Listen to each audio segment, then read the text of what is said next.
the one Main Street approach seemed to be a little unrealistic. It was a long distance between one end to the other.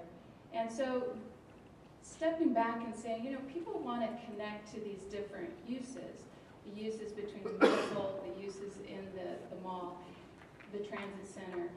We need to have more integrated pedestrian connections, providing shorter distance, outdoor living space opportunities.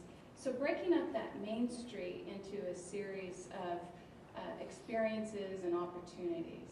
So not looking at it as just one long connecting point that a pedestrian would stroll on, but kind of breaking it up going east, west, north, south, so you provide that opportunity in those open space living room areas.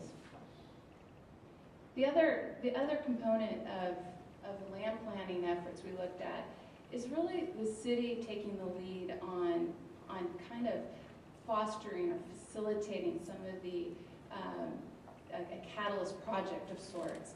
I think the city spent time and energy with the specific plan, as well as the improvements they've done to City Hall and as well as to El Toro, which are all very good efforts. But there needs to be an additional, you can't just leave it to, I hate to say, the developer to really engage this area. And we see Simon struggling too. I mean, Simon's not going to do anything until he can figure out a different tenant base and see how the area is evolving and growing. So that the challenge there is, in order to get something to kick off the specific plan, to get it moving in the direction of the vision the city has, is to introduce some sort of catalyst project. And I think Don mentioned that there's maybe that misstep of having a shared parking structure between the medical offices and Simon, so you kind of relieve some of that surface parking area and allowing that to be used for other uses that can engage the area both in the daytime and evening. So when we kind of stepped back, looked at it, we said, you know, the specific plan is very good, but there's some elements that could be, I guess, improved upon, which is the land uses, densification, connectivity, and the city really taking an active role.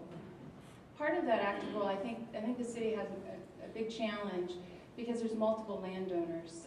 I know as a developer, we look at multiple landowners as a huge headache and kind of veer away from kind of collaborating between too many. But I think the city has to take the lead on that, providing a mechanism or an opportunity to bring those stakeholders to the table, of which they have, but a mechanism where the stakeholders who make the decisions.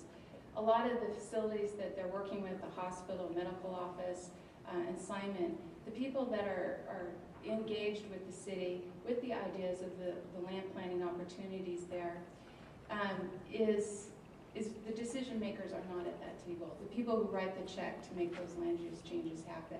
So getting the people actually making those decisions at the table and providing that opportunity for them. So I think that summarizes the key findings, both in transit, market viability, the collaboration and land planning that we came out with. Great, thank you. And then with that, just to kind of help illustrate what came out of that, I think some of the key concepts that, again, just to reiterate, is the fact that when it comes to TOD, I mean, this couldn't be a more ideal site as far as where it's located off of the freeway and in people's commute through Orange County that live and work here, as well as the fact that they're inundated with, you know, secondary types of transportation throughout the site. They've got people that want to be here that are passing through the site, so then the key becomes out of this exercise, which is that misstep, is it can be a transit-oriented development in every essence of the word, but if there isn't a place for people to stop and stay a while, you really miss out on what makes this a strong business case. And that was one of the key things that came out of it, is that the need to create this living room there, and that doesn't happen off of that Main Street. There's something that has to happen that articulates the space and the place. And given the population, you can always walk down a long hall, but again, I mean, it's those really like great niches and points of arrival that are going to capture people and really serve what this community needs, which is that living room, that one central place that they can all call downtown Laguna so that they can go sit, stay in a while, as well as utilize the services. So on that note, I'm going to turn it over to Don so he can give us the update of where things are at and what's transpired since then.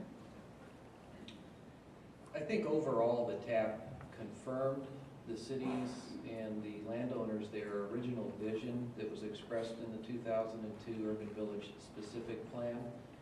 But I think it helped us to maybe emphasize some things that we hadn't been emphasizing enough in the past.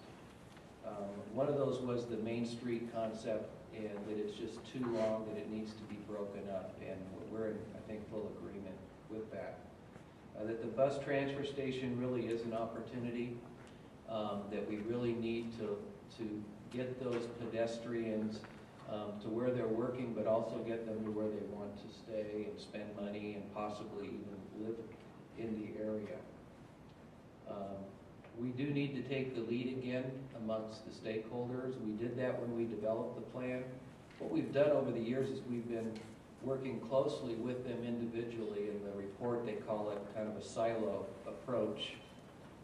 John Loper with Fritz Duda and Oak Brook Village is here today. We've had a great working relationship with him, with Simon, with the Saddleback Hospital, but we haven't brought everyone together. We tried that once, it didn't work. But I think it's something that we do need to, that was a strong recommendation in the report.